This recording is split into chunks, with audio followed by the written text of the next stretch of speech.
Hi hello friends, ನಾನು ನಿಮ್ಮ ಸ್ವಾತಿ. ಇವತ್ತಿನ ವೀಡಿಯೋದಲ್ಲಿ ಬ್ರೆಡ್ ಎಗ್ ಪಫ್ನ ಹೇಗೆ ಮಾಡೋದು ಅಂತ ತೋರಿಸ್ಕೊಡ್ತೀನಿ. ಬನ್ನಿ ನೋಡಿ, ತುಂಬ ಚೆನ್ನಾಗಿದೆ, ತುಂಬ ಕ್ರಿಸ್ಪಿಯಾಗಿ ಬಂದಿದೆ.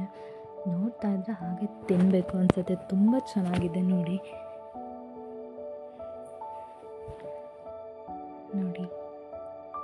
ಸೇಮ್ ಬೇಕ್ರಿಲಿ ಮಾಡಿರೋ ಥರನೇ ಬಂದಿದೆ. ಬೇಕ್ರಿಲೂ ಎಲ್ಲ ಕಡಿಮೆ ಇದೆಲ್ಲ ಸಿಗೋದು. ತುಂಬ ಚೆನ್ನಾಗಿ ಬಂದಿದೆ.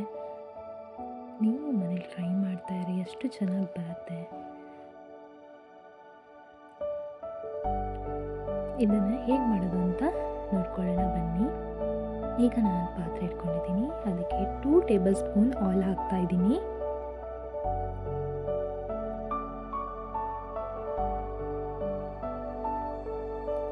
ನೆಕ್ಸ್ಟು ನಾನು ಇದಕ್ಕೆ 2 ಲವಂಗ, 4 ಏಲಕ್ಕಿ, ಚಕ್ಕೆನ ಹಾಕ್ಕೊತಾ ಇದ್ದೀನಿ. ಅದನ್ನು ಸ್ವಲ್ಪ ಫ್ರೈ ಮಾಡ್ಕೊಳ್ಳೋಣ.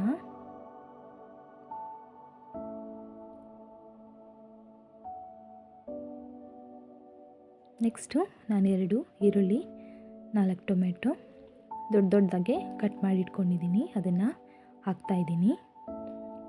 ದೊಡ್ಡದಾಗೆ ಕಟ್ ಮಾಡ್ಕೊಳ್ಳಿ ಅಂತಂದರೆ ಇಲ್ಲ.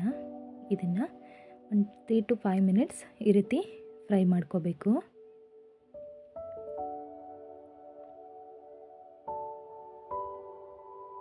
ನೋಡಿ, ಈ ರೀತಿ ಫ್ರೈ ಆಗಬೇಕು.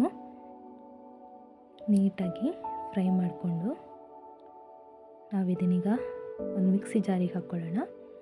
ಹಾಕ್ಕೊಂಡು ರುಬ್ಕೋಬೇಕು ಇದನ್ನು.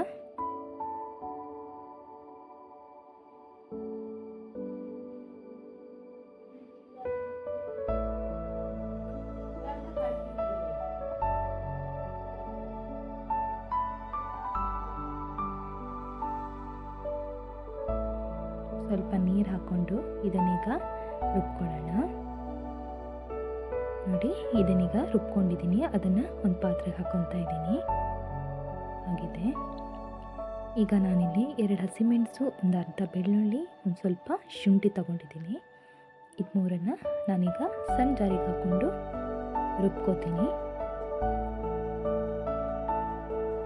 ನೋಡಿ, ಪೇಸ್ಟ್ ಆಗಿದೆ. ಈಗ ನಾನು ಮತ್ತೆ ಒಂದು ಪಾತ್ರೆ ತಗೊಂಡು ಅದಕ್ಕೆ ಸ್ವಲ್ಪ ಎಣ್ಣೆನ ಹಾಕ್ಕೊತಾ ಇದ್ದೀನಿ.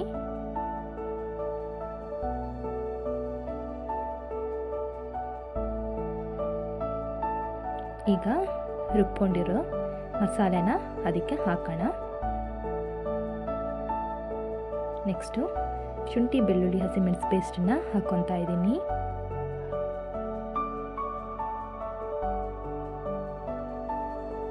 ಈಗ ಒಂದು 1/2 ಟೇಬಲ್ ಸ್ಪೂನ್ ಖಾರದ ಪುಡಿ ಹಾಕ್ಕೊಳ್ಳೋಣ. ನೆಕ್ಸ್ಟು ರುಚಿಗೆ ತಕ್ಕಷ್ಟು ಉಪ್ಪು ಹಾಕ್ಕೊತಾ ಇದ್ದೀನಿ. ಈಗ ಇದನ್ನು ಮಿಕ್ಸ್ ಮಾಡಿಕೊಂಡು ಸ್ವಲ್ಪ ಕುದಿ ಬರಬೇಕು, ಅಷ್ಟು ಫ್ರೈ ಮಾಡ್ಕೊಳ್ಳಿ.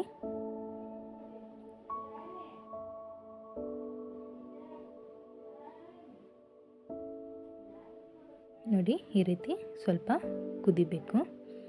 ಆಗಿದೆ ಇದೀಗ. ಇಲ್ಲಿ ನಾನು ಬೇಯಿಸ್ಕೊಂಡಿರೋದು ಮೊಟ್ಟೆ ತೊಗೊಂಡಿದ್ದೀನಿ. ಇದನ್ನು ಈಗ 2 ಭಾಗ ಮಾಡ್ಕೋಬೇಕು. ಇದನ್ನು ನಾನು ಮೊದಲೇ ಬೇಯಿಸಿಟ್ಕೊಂಡ್ಬಿಟ್ಟಿದ್ದೆ.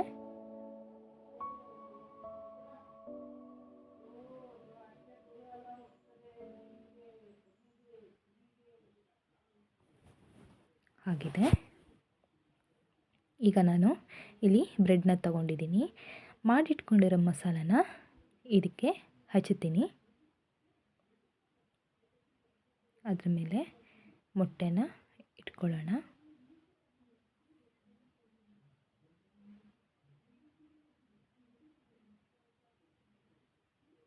ಸ್ವಲ್ಪ ಬ್ರೆಡ್ಡಿಗೆ ಮಸಾಲೆ ಹಚ್ಕೊಂಡು ಈ ರೀತಿ ಮಾಡಿಟ್ಕೊಂಡು ಒಂದು ಲೋಟನೋ ಯಾವುದ್ರಲ್ಲಾದರೂ ಈ ರೀತಿ ಅದರ ಸೈಜಿಗೆ ತಕ್ಕ ಹಾಗೆ ಕಟ್ ಮಾಡ್ಕೋಬೇಕು. ನೋಡಿ, ಇದೀಗ ರೆಡಿಯಾಗಿದೆ.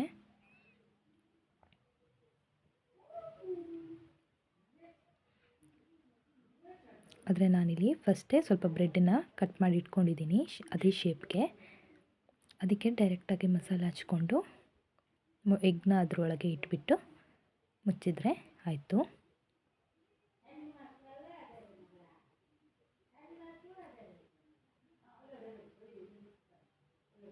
ನೋಡಿ ಇಲ್ಲಿ ರೆಡಿ ಮಾಡಿ ಇಟ್ಕೊಂಡಿದ್ದೀನಿ. ಈಗ ನಾನು ಉಳಿದಿರೋ ಬ್ರೆಡ್ ಪೀಸ್ಗಳನ್ನ ಹಾಕಿ ಮಿಕ್ಸಿ ಜಾರಲ್ಲಿ ಹಾಕಿ ಪುಡಿ ಮಾಡಿಟ್ಕೊತೀನಿ. ನೋಡಿ ಈಗ ಪುಡಿ ಆಗಿದೆ. ಈಗ ನಾನೊಂದು ಸಣ್ಣ ಬೌಲಿಗೆ 2 ಮೊಟ್ಟೆನ ಹಾಕ್ಕೊತಾ ಇದ್ದೀನಿ.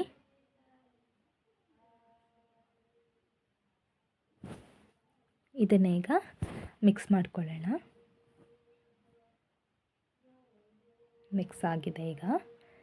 ಈಗ ಮಾಡಿ ಇಟ್ಕೊಂಡಿರೋ ಬ್ರೆಡ್ಡನ್ನು ಮೊಟ್ಟೆಲಿ ಡಿಪ್ ಮಾಡ್ಕೊಳ್ಳೋಣ.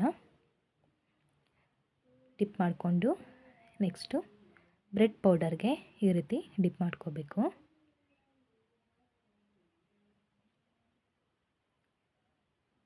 ಈಗ ನಾನೊಂದು ಬಾಣಲಿಲಿ ಎಣ್ಣೆನ ಹಾಕ್ಕೊಂಡಿದ್ದೀನಿ. ಅದಕ್ಕೆ ರೆಡಿ ಮಾಡಿ ಇಟ್ಕೊಂಡಿರೋ ಬ್ರೆಡ್ ಎಗ್ ಪಫ್ನ ಹಾಕ್ತಾಯಿದ್ದೀನಿ. ನೋಡಿ ಈ ರೀತಿ ಮಾಡ್ಕೊಳ್ಳಿ. ನೆಕ್ಸ್ಟು ಇದೇ ರೀತಿ ಗೋಲ್ಡನ್ ಬ್ರೌನ್ ಕಲರ್ ಬರಬೇಕು. ಅಷ್ಟು ತನಕ ನೀವು ಒಂದು 2 to 3 ಮಿನಿಟ್ಸ್ ಅಷ್ಟೇ ಈ ರೀತಿ ಕಲರ್ ಬರುತ್ತೆ. ತುಂಬ ಚೆನ್ನಾಗಿ ಬಂದಿದೆ. ನೋಡಿ ನಾನಿದು ಮಾಡಿದ್ದೀನಿ ಬ್ರೆಡ್ ಎಗ್ ಪಫ್ಸ್. ಎಷ್ಟು ಚೆನ್ನಾಗಿ ಬಂದಿದೆ ನೋಡಿ. ನಾನು ಅದೇ ಮಸಾಲೆನ ಸ್ವಲ್ಪ ಸೈಡ್ಸಿಗೆ ಅಂತ ಇಟ್ಕೊಂಡಿದ್ದೀನಿ. ನೋಡಿ ಎಷ್ಟು ಚೆನ್ನಾಗಿ ಬಂದಿದೆ. ತುಂಬ ಟೇಸ್ಟಿಯಾಗಿ ಬಂದಿದೆ. ನೀವು ಮನೇಲಿ ಟ್ರೈ ಮಾಡ್ತಾಯಿರಿ, ತುಂಬ ಚೆನ್ನಾಗಿ ಬರುತ್ತೆ. ಕ್ರಿಸ್ಪಿಯಾಗಿ ಬಂದಿದೆ. ನೋಡಿ ಕಟ್ ಮಾಡ್ತಾಯಿದ್ದೀನಿ. ನೋಡಿ ಎಷ್ಟು ಚೆನ್ನಾಗಿ ಬಂದಿದೆ. ತುಂಬ ಟೇಸ್ಟ್ ಇತ್ತು ಮಾತ್ರ, ತುಂಬ ಚೆನ್ನಾಗಿದೆ. ಅದ್ರ ಜೊತೆಗೆ ಈ ಮಸಾಲೆನ ಹಾಕ್ಕೊಂಡು ತಿಂತಾಯಿದ್ರೆ ಸಖತ್ ಟೇಸ್ಟ್ ಬರುತ್ತೆ ಮಾತ್ರ. ನೀವು ಟ್ರೈ ಮಾಡ್ತಾಯಿರಿ. ಹಾಗೆಯೇ ನನ್ನ ವಿಡಿಯೋನ ಸಬ್ಸ್ಕ್ರೈಬ್ ಮಾಡೋದು, ಲೈಕ್ ಮಾಡೋದು ಮಾತ್ರ ಮರಿಬೇಡಿ. Thank you friends. ಬಾಯ್.